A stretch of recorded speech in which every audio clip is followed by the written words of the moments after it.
शिवाजी महाराज, क्रांतीसूर्य महात्मा ज्योतिबा फुले, राजश्री छत्रपती शाहू महाराज, ईश्वरदत्त कुलगुरू महामानव डॉक्टर बाबासाहेब आंबेडकर, शहीद भगतसिंग, लोकशाहीर अण्णाभाऊ साठे, माता जिजाई, माता सावित्री, माता अहिल्या, माता रमाई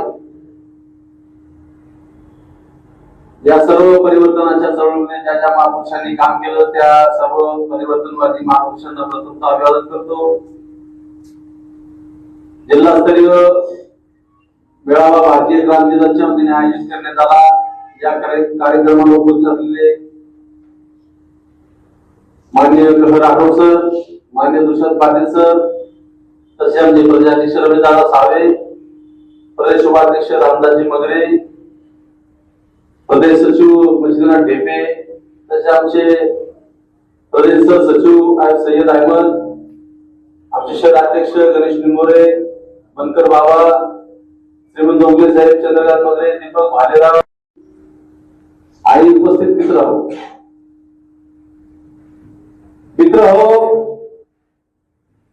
या देशामध्ये आता पेशवाईचं राज्य आलेलं आहे आणि पेशवाईचं राज्य आलं असताना त्या पेशवाईचं आणण्याचं काम तुम्ही जर केलं असेल तर आपल्याच संघटनांनी केलं,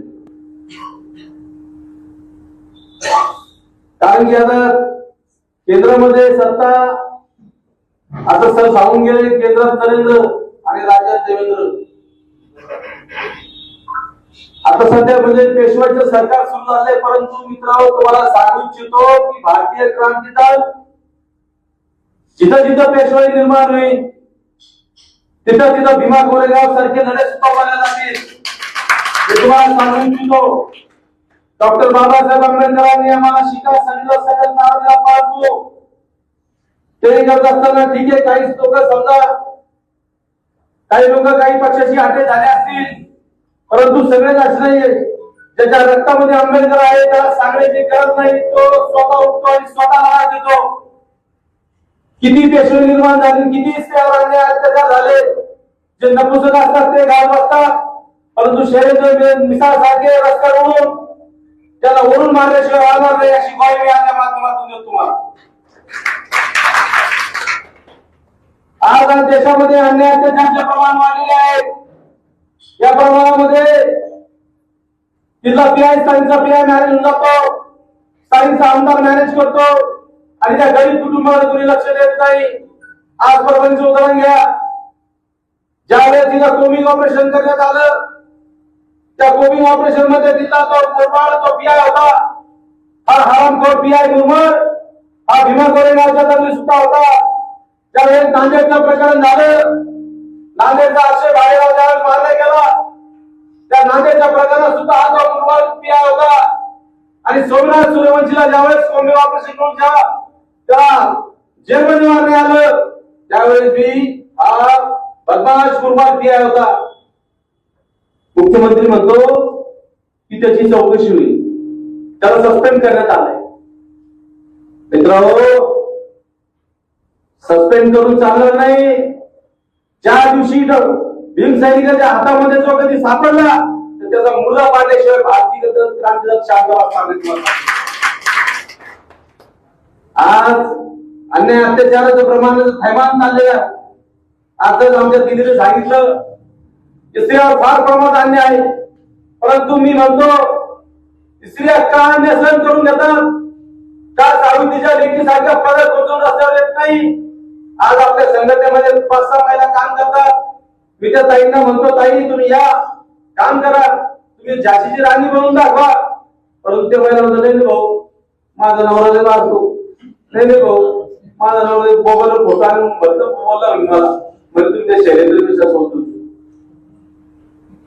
तर महात्मा फुलेच्या ज्योतिबाच्या मिसेस सावित्री ताईंचा संचार केला असता ताईंनी, असं क्रांती घडली असती का? आज मोठे मोठे मुली आता मोठे इंजिनियर, डॉक्टर, वकील, कलेक्टर होऊ लागले, त्याची क्रांतीच आहे। आणि आपल्या सोबतच्या महिला म्हणतात नाही ना आपण ते तुमचं फोटो आणि भरते लोक कोणी घरचे मग कसं काय करायचं? साथियो, तुम्हाला एवढं सांगतो बामसेफच्या माध्यमातून बामसेफ संघटन हे संपूर्ण महाराष्ट्रात आहे, जगभरात आहे, पूर्ण देशात बामसेफ संघटन चालते आणि बामसेफचे दुष्यंत पाटील सर आपल्या सोबत बसलेले आणि मला पूर्ण पॅकिंग आहे. जर मी कधी समजा कुठं अटक सुद्धा झालो तर संपूर्ण देशातली बामसेफ माझ्या सोबत उभं राहील. वकिलाचं मंडळ आहे, 15-16 वकील आपल्या सोबत असतात. ती टीम सुद्धा आपल्या सोबत काम करते. उद्या आपल्या कार्यकर्त्याला धक्का सुद्धा लागला तर ती टीम निशुल्क आपल्यासाठी कोर्टात उभा राहते. मला सांगा मग ह्या बाबासाहेबांचं म्हणणं किंवा समाजाचं काही देणं आहे, मग देण्यासाठी मग तुम्हाला काम करावं लागणार नाही का? तुम्ही दिवसात महिन्यातून एक दिवस देऊ शकत नाही का? आंबेडकरी चळवळीसाठी स्वतःला वाहून घ्यावं लागतं, घरदार सोडावं लागतं. प्रत्येक ग्रामीण भागामध्ये असे बरेच एससी एसटी ओबीसी लोक आहेत, ते गाळण जमीन काढलेले आहेत, परंतु सरकार साधी त्यांचा पंचनामा सुद्धा करायला येत नाही, त्याचा तहसीलदार सुद्धा आदेश देत नाही. याचं कारण फक्त आहे की वरची यंत्रणा, जशी पेशवाईची यंत्रणा, ही पेशवाई वरून आदेश जर दिला तर खाली पंचनामा होईल. आज म्हणजे दीपक